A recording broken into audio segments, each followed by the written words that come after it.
Hello guys, ako nga pala ang inyong maestrong Batanggenyo. So ngayon, tuturuan ko ulit kayo ng bagong APN or access point na magpapalakas ng inyong internet data connection.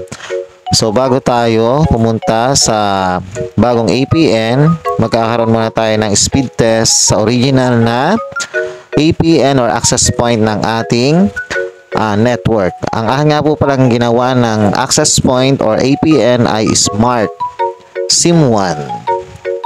So, ang download at ping ng original access point ng ating APN na Smart Network ay 16.7 at ang ping ay 25.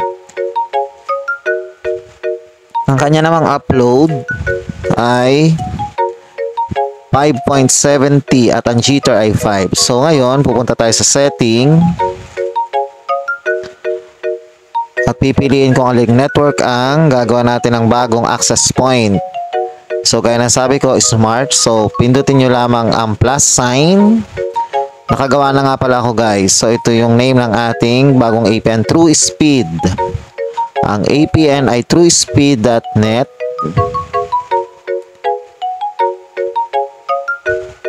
Ang server ay www.google.com. Ang authentication type ay POP or CHOP. Ang APN type ay default, space SUPL. Ang APN protocol ay IPv4/IPv6. Ang APN roaming protocol ay IPv4. Ang bearer ay i-check lang ang specified and LTE. So, make it sure guys na lahat ng data na nakita nyo nilagyan natin ay tama. Kasi once na hindi or nagkaroon kayo ng pagkakamali na data na ipinill out, ay hindi ito gagana or hindi mapapalakas pa rin o hindi makakatulong magpalakas ang inyong data internet connection. So, after that,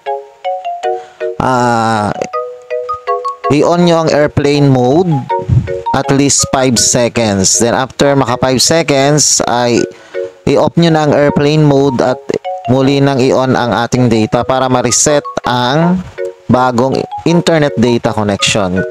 Like what I have said sa aking mga vlog, guys, ang APN or access point ay nakadepende pa rin sa ating location.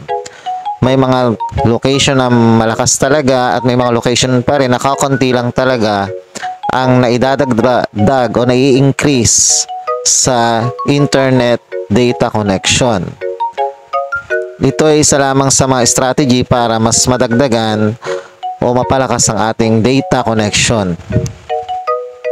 So, yan, nakita nyo, ang download ay naging 17.6 at ang ping ay 31. Okay na yan. At ang upload naman ay tumaas din from 5, naging 7.73 at ang jitter ay 6. Maraming salamat.